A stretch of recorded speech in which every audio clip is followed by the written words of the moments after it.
Expositor es el ingeniero Elías Tapia Julca. Él es ingeniero civil por la Universidad Nacional Federico Villarreal, magíster en gerencia de la construcción por la Universidad Nacional Federico Villarreal, doctor en ingeniería civil por la Universidad Nacional Federico Villarreal, gerente general de la empresa Acruti Tapia Ingeniero SAC y actual presidente de la Asociación Peruana de Consultoría. Un aplauso, por favor, para el ingeniero Elías Tapia. Adelante, ingeniero. Gracias, buenas noches. Vengo en representación de la Asociación Peruana de Consultoría. Es la asociación que mediante ley representa a la consultoría que se desarrolla en el Perú, integrada por empresas nacionales y por empresas extranjeras que operan en nuestro país, ¿no? Tenemos ya 57 años.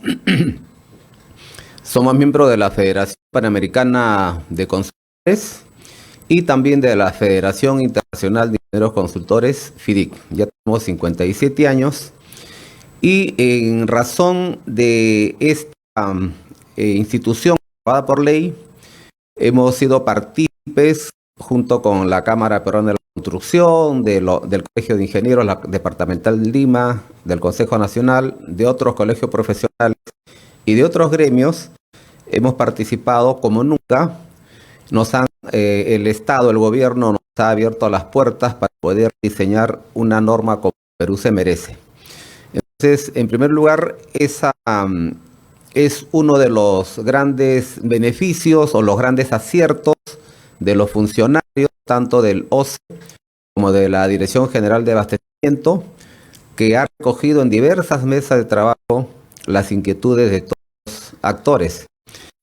Y una vez que llegó al Congreso, lamentablemente los congresistas distorsionaron un tanto, así que la ley, que inicialmente estaba muy buena, tiene luces en un 80% y unas sombras en un 20% que no las debían tener, pero todavía se pueda corregir, ya que el autógrafo todavía no sale para su aprobación.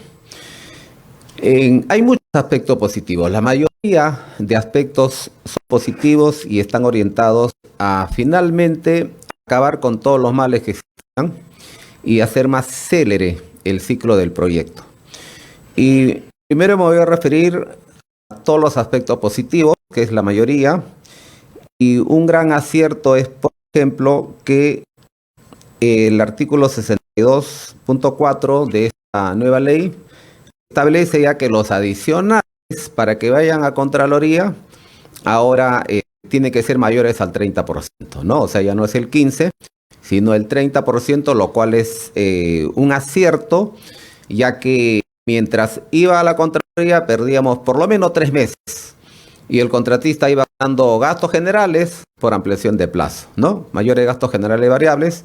Entonces era una norma que incluso le hacía mucho daño al país. Esto ya se ha corregido, se ha llegado al 30%, pero, por ejemplo, sigue el límite de que si es que llegamos al 50% de adicionales, se tiene que resolver el contrato, ¿no? Lo cual no tenía que salir la norma en ese sentido, porque se tenía que dejar abierto, porque hay muchas obras que de repente con el 52%, con el 55% de adicionales se terminan, y no llegar a la situación que ocurre ahora. Se resuelve el contrato y el saldo de obra nos cuesta mucho más, ¿cierto? Bueno, en todo caso, lo positivo es que ha ampliado al 30% y ya seguiremos batallando para que no se tenga que llegar al resolver el contrato cuando se llegue al 50% de adicionales, porque no todos los técnicos que tienen algunas deficiencias llegan a ese porcentaje, es lo menos. Y por lo tanto, el Perú merece terminar sus obras a tiempo, nuestra población merece cubrir sus necesidades, pero repito, eso ya será otra batalla. El otro aspecto positivo de nuestra norma es que en la 22ª disposición transitoria final dice que apenas se aprueba esta ley y sin necesidad esperar la aprobación del reglamento, va a entrar en vigencia la modificación de la ley 31589, que era garantizar la reactivación de las obras públicas paralizadas. Entonces, esta 22ª disposición transitoria nos dice que inmediatamente aprobada la ley, las entidades pueden contratar el saldo de obra bajo la modalidad de diseño y construcción, ¿no? Ya sea por concurso, oferta o ya sea llave en mano, lo cual también es un gran acierto, porque en este momento tenemos muchas obras realizadas, obras millonarias, ¿no? Como la carretera Omate-Moquegua, Ollón, los 3 tramos resueltos, contratos ya hace más de un año, en algunos casos uno de los tramos ya 2 años, y el último fue resuelto hace un año, y hasta ahora no se puede empezar el saldo de obra porque todavía no se terminan los expedientes técnicos, ¿cierto? Luego de terminar el expediente técnico, a proceder a la licitación. En cambio, aplicando esta norma, vamos a poder ya ejecutarla de manera célere los saldos de obra, ¿no? Ese es otro gran acierto también, como se estaría limitando, aunque esto es con reservas, ¿no? El uso de los contratos de gobierno a gobierno, en la que con la actual ley se estaba abusando, llegando al absurdo de hasta para construir colegios, ¿no? Hemos estado suscribiendo convenios de gobierno a gobierno con otro país, para construir colegios, un contrato de gobierno a gobierno en un consorcio, ¿no? De Reino Unido con Finlandia. O sea, ¿qué pasa? O sea, ¿no? ¿Qué? ¿No pueden colegios?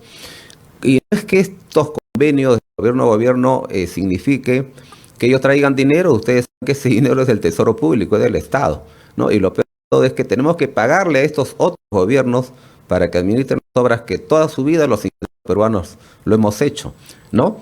Entonces, ahora se estaría limitando a que se utilice solamente en obras de, bueno, no habla de obras, sino en contrataciones de alta complejidad, ¿no?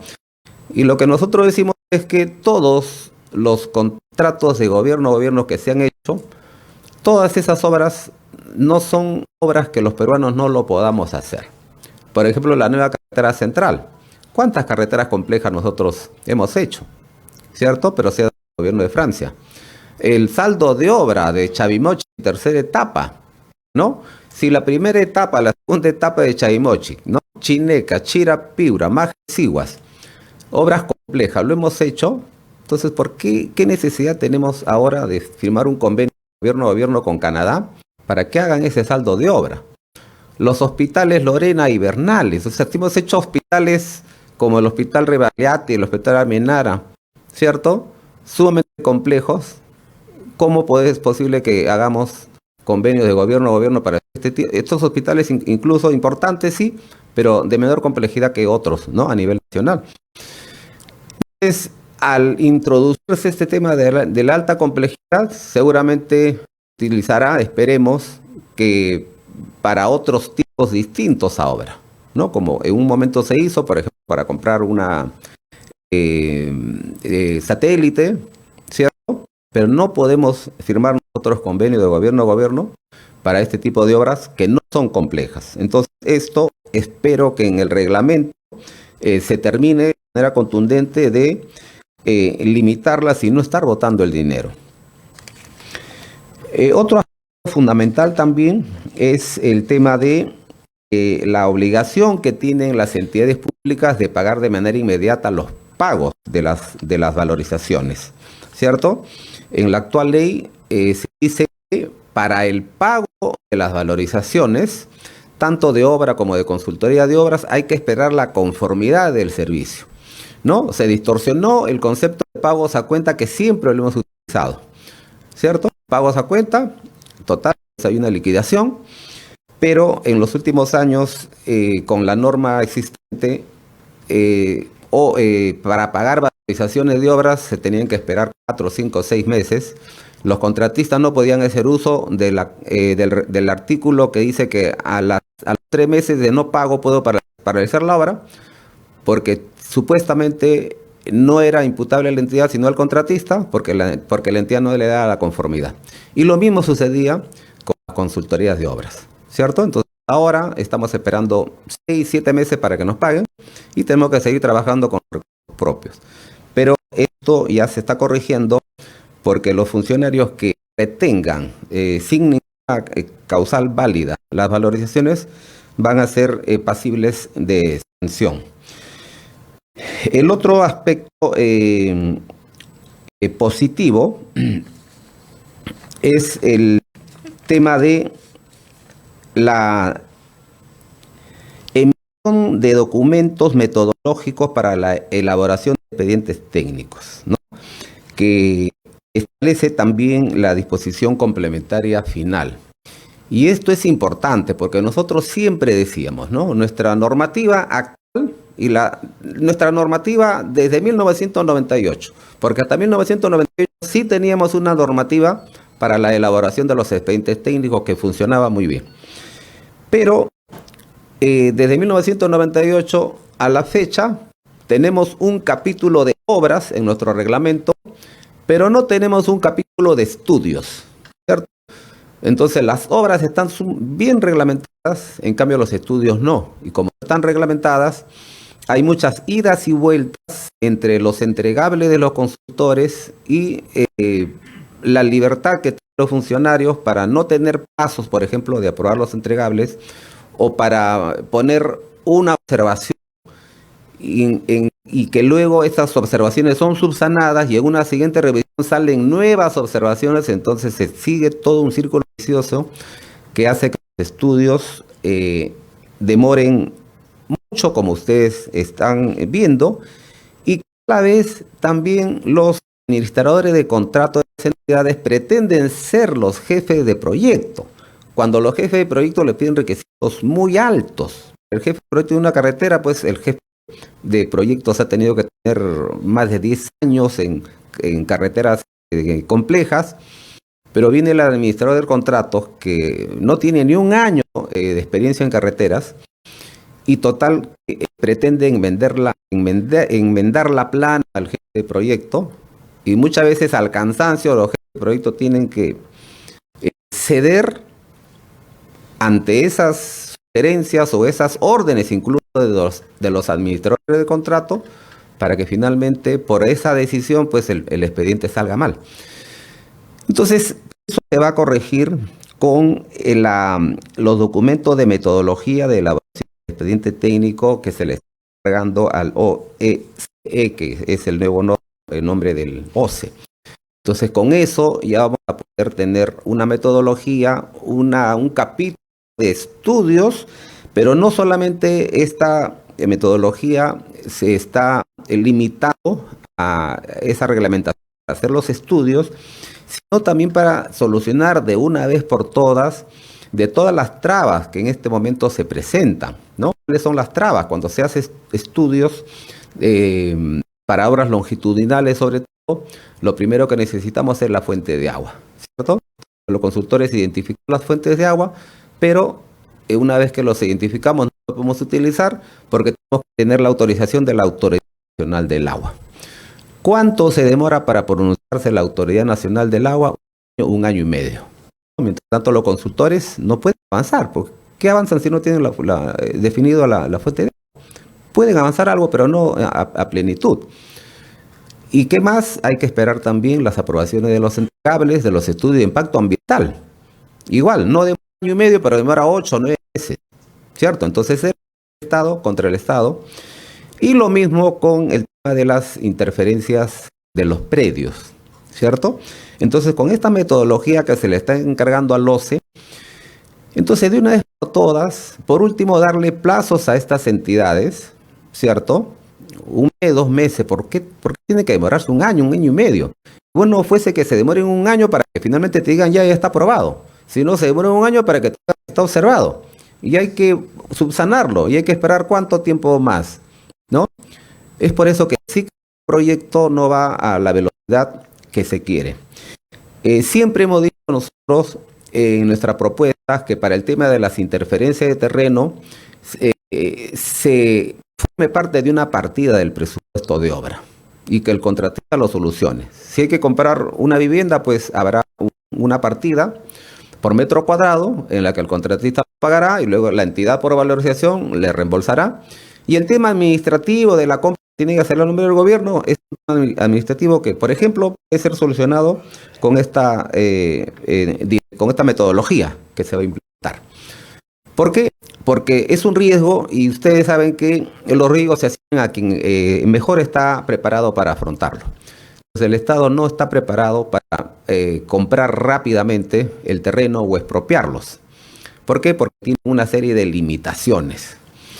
En muchas obras longitudinales, nosotros hemos sido testigos, muchos contratistas han comprado lotes por 30, 40 mil soles, que era lo que le pedía los propietarios para terminar sus obras. No, mientras el Estado no podía pagar, o la entidad podía pagar máximo 10 mil soles porque tiene unas normas, tiene unas limitaciones. Muchas obras terminaron porque los contratistas compraron los terrenos. Pero ahora son tantas las interferencias y muchas veces causadas también por las mafias que invaden terrenos y también por muchos alcaldes que se enteran que van a hacer obras y empiezan ellos mismos a propiciar las invasiones para luego comprarles. Entonces, independientemente que se busque una solución a ese tema que es un delito penal, que nosotros decimos que administrativamente eso debe formar parte de una partida para que el contratista lo pueda pagar. Obviamente, inicialmente la obra va a costar más de lo que debería costar. Pero finalmente, si ahora estamos hablando del principio del valor por dinero, al final va a resultar más económico para la entidad. Porque si es que no se hace eso, ustedes saben que el contratista pues va a pedir ampliaciones de plazo con reconocimiento de mayores gastos generales y el Estado le tiene que pagar. Entonces, al final el Estado paga más. Entonces, ese es otro aspecto positivo. Y en cuanto a los aspectos, digamos que no están bien y que incluso han sido cambiados por los congresistas en la etapa del debate de este proyecto de ley, está, por ejemplo, la implementación de junta de resolución de disputas para los contratos de servicios, ¿no? En el proyecto de ley inicial en la que llegó al Congreso, hay la junta de resolución de disputas para bienes, servicios y obras. En la que se aprueba solamente para ministros, ¿no? Y para obras. Salió consultoría de obras.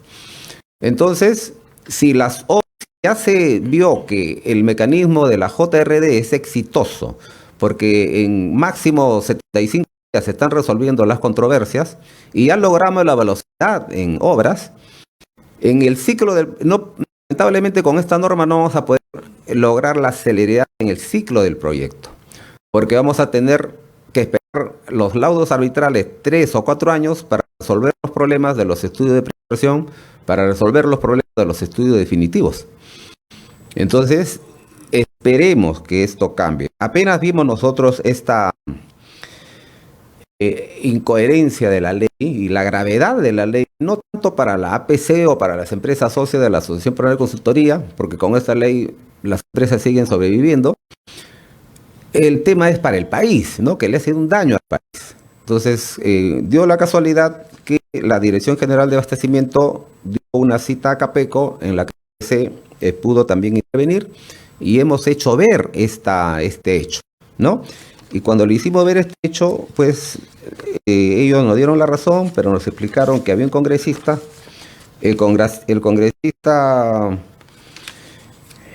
Lizarzaburu, ¿no? Y nos dieron acá el pleno del debate. Este señor pues había dicho solamente JRD para suministros y palabras, para consultoría no, ¿cierto? Entonces no está pensando en el país. ¿En qué ha estado pensando en el señor? Entonces, ojalá que pueda solucionarse este tema, porque si no, vamos a tener la obra célere, pero si no hay expediente técnico, ¿qué vamos a tener? Y lo peor de todo, ahora ya entrando al tema de las obras de esta ley, que también ya se está tipificando como un delito penal el tema de hacer expedientes técnicos deficientes, ¿no? Entonces, ya de por sí en este momento los expedientes técnicos cuestan entre el 0.5 y el 1% del costo de obra, lo cual ustedes saben que las empresas peruanas ya no hacemos ya diseños, ¿no? Lo que se hacen son los extranjeros que recién vienen, que creen que aquí hacer los expedientes técnicos es fácil, y luego se ve con la realidad, ¿no? Entonces, el tema de las sombras tiene que ver también con que no hay JRD para los estudios, ¿cierto? Y a la vez se está tipificando como un delito penal, teóricamente, ser un expediente técnico deficiente. Entonces, ¿cuál va a ser la consecuencia? Que nadie, ni los extranjeros, van a querer hacer estudios. Entonces, si no hay estudios, no hay expedientes técnicos, no hay obras. Entonces, ¿en qué estamos pensando? ¿En qué están pensando estos congresistas, no? Entonces, esperemos que eso se solucione. Y también el otro problema, la otra incoherencia es que con la actual ley, adicionales al 15% llevan Contraloría, ¿no? Pero en consultoría con el 25%, ¿cierto? Entonces se entiende que si ahora para se subió al 30%, en consultoría debería subirse, porque hay más posibilidades, ¿cierto?, de que haya que hacer modificaciones en el expediente técnico en la fase de los estudios definitivos que en la etapa de las obras. ¿Por qué? Porque ustedes saben que para hacer los, por ejemplo, estudios de suelos tomamos muestras a cierta distancia, no en toda la longitud de las obras longitudinales. Y obviamente siempre vamos a encontrar, cuando ya empecemos a excavar, otro tipo de terreno, ¿cierto? Y obviamente también eso significa que hay otros costos, ¿no? En los términos de referencia, muchas veces para hacer un estudio definitivo se pide ciertas cosas, y cuando estamos en obra, a la luz de las nuevas realidades que estamos encontrando, pedimos prestaciones adicionales, y las entidades pues simplemente dicen, no, esto es una alzada, hazlo a tu costo, empieza la controversia, obviamente nadie va a querer perder dinero, van a arbitraje, ¿no? ¿Y cuánto tiempo demoramos, no? Pero ahora resulta que ese hecho, el hecho que encontremos de repente otro tipo de terreno, porque en todo el mundo los estudios de suelo se hacen por muestreo, entonces aquí eso puede decir, ¿sabes qué? Error técnico, pena de cárcel, ¿no? Entonces no vamos a tener expedientes técnicos. Entonces esperemos que eso se cambie, y a su vez los adicionales de consultoría de obras tienen que incrementarse. ¿Por qué? Porque hay más posibilidades de que se dé la necesidad de la prestación adicional para finalmente llegar a solucionar el problema. Bien.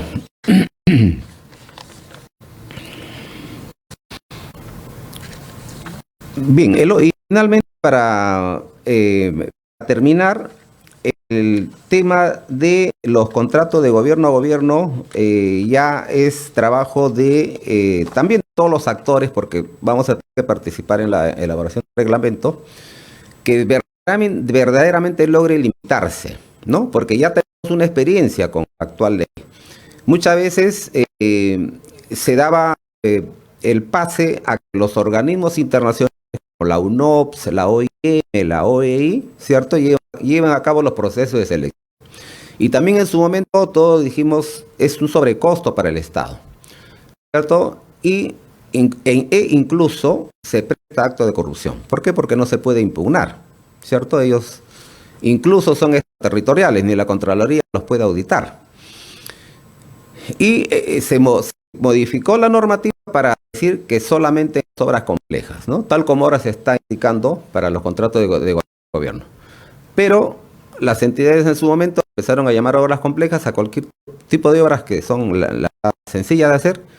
Es por eso que hasta ahora seguimos nosotros en nuestra ley llevando muchas veces a cabo procesos con estos organismos internacionales. Por eso decimos que ya es una batalla que nos toca luchar en el reglamento para que en el tema de los contratos de gobierno a gobierno realmente sean en los casos complejos, y ya el Consejo Departamental de Lima se ha pronunciado contra de estos gobiernos por sobrecosto y porque la experiencia también nos está indicando que no se han logrado los resultados. Se hace un balance y que el contrato de gobierno a gobierno sea exitoso, ¿no? Excepto los panamericanos, fracasó el tema de la reconstrucción del norte, que hace 2 años ya tenía que haber estado terminando y recién estamos al 60%.